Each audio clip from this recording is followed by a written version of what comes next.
welcome to Table Tennis Philosophy. Today we're going to be talking about decision making in table tennis, and it's something that if you really think about it, you realize that there's so much decision making in table tennis. It's no wonder that people get confused, frustrated, all kinds of things. So let's start off with maybe some silly decisions you make and get to the more serious ones.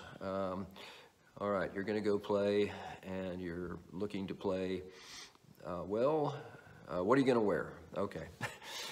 Wouldn't seem like it'd be a big decision, and it probably isn't for the most part. You want to make sure your shirt is not the same color as the ball, which generally means not having a white shirt. You want to have the right kind of shoes. You want to be able to be mobile. Shorts typically work better than long pants, and in tournaments are required. But I'm going to go so far as to say that if you feel good about the way you look, you might play just that much better. Maybe not a whole lot, but I think if you're distracted by what you're wearing, if it's, if you're too focused on it, that seems like a silly decision. But okay, you see I got little shirt. I feel pretty good about the one I'm wearing. But anyway, that could be your first decision. But let's get to some of the more serious ones. Once you start playing, you've got some major decisions that you're going to have to be making very, very fast. Now, you ought to have some strategy on what serves you want to use, but be willing to be flexible enough to alter that strategy and change your decision in the course of a match if your initial strategy isn't working. But once you've served and you made the decision, am I giving a backhand serve? Is it going to be underspin? Is it going to be topspin, side? Where are you going to put it? There's an infinite number of decisions just with the serve. But at least you have some time to make that and try to execute it as well as you can. Now you've made the serve, your opponent's returned the serve, and maybe it's right at your elbow, and now you've got a decision to make. Do I make this with a forehand or a backhand? Which is actually a big decision and a good reason to attack people's elbow, particularly if they have a shake hand grip. That's their pivot point. Go right into their hip or right into their pocket, however you want to say it, where they're going to have to make a decision. If it's obviously hit to their backhand, they're probably going to do a backhand. That's one less decision that they have to make. But on every single shot, if you make the wrong decision, if you get out of position and make a backhand from your forehand side, anytime you get out of position, you've made a tactical decision. Maybe you thought it was worth it to do it, and maybe sometimes it is to get out of position for a certain shot to make a stronger shot on the other side. All kinds of reasons you might get out of position, but the decision to, again, let me give you the example of a shot is obviously hit to your forehand, and for whatever reason you've decided to move and not do a forehand and get over. You think you can do it better with your backhand. Perhaps you do make a nice backhand, but then you've left half the table open and you end up losing the point anyway because it became so obvious to your opponent that you'd abandoned half the table. And so typically that's a bad decision, but it's a risk management decision. If you have an opportunity to get to your forehand from your backhand corner, that might be a really good decision, even though technically you maybe have left part of the table open to get in a position to make a stronger shot, possibly a point-ending shot. That's a decision, and it's one some people make. That's a good decision pretty much every time they make it. But there's a ton of decisions that have to be made instantly. Well, I'll get to that in a minute because that's more of a long-term decision.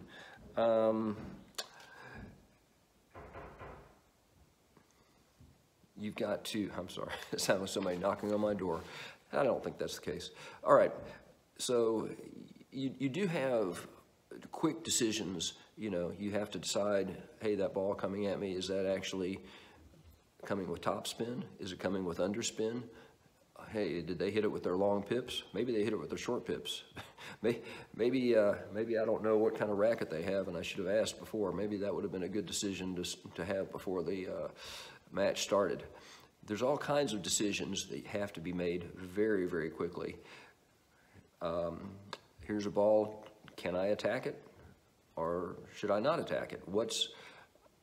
I think for a lot of players, you get to the point where you've got to be able to make a decision, almost have that decision made before you have to make it.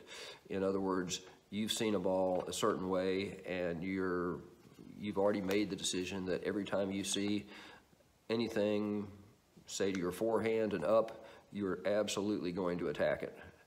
A lot of people would make that decision, and but say you get that ball to your forehand and you're like, should I attack it? Should I not attack it? Maybe I'll attack it a little. Maybe I'll make a weak attack. Maybe I should attack to their forehand corner, to their backhand corner. There's a lot of decisions. This is why table tennis is often compared to chess, and very few people get good at chess in a short period of time. It takes years of practice and playing a lot of games to learn how to make all the right moves at the right time as much as possible. And table tennis is like that, in that you're not going to have the same amount of time that you would in a board game. You've got to make those decisions very, very quickly. Let's throw a few more at you. I got 2 rackets. Which one do I want to use? They're not exactly the same. In fact, this one the blade is considerably slower than this. There are times when that slower blade seems like that would be the way to go. It may not be a good decision to be swapping one racket back and forth, but choice of equipment is a major decision that you're going to have to make. It's not a quick decision, but making the wrong one can hurt your game. And if you've got a racket that's too fast, it's too slow, not suited for your style, that decision can influence every match you play for the rest of, until you get something else. So one of the things that I do also, okay, on that side, I've got some short pips. On the other side, still got the racket covering. I've got hurricane. All right. Quite often, I'll flip the racket and a little twiddling in the middle of the point. Usually keep those pips on the forehand, but occasionally I'll turn around. Quite often I'll serve with one side or the other and twiddle to the other.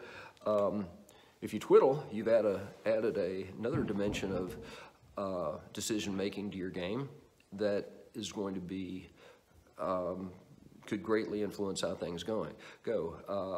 I love it. I love that that's another aspect of the game, and I probably overdo it, which would be a bad decision.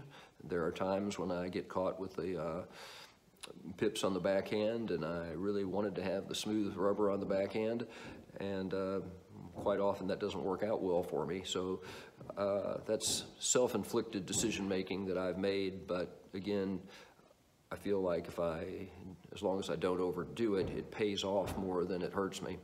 So that's one thing. Now there's some other things. I just jotted a few things down. Again, I think we've covered most of them as far as, where do you want to hit the ball, what kind of spin, how fast, those types of things. But there's some other decisions you make away from the table.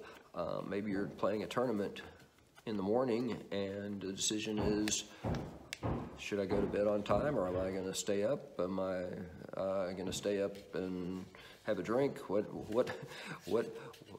lot of things that affect your health are going to affect your brain, which are going to affect your table tennis. And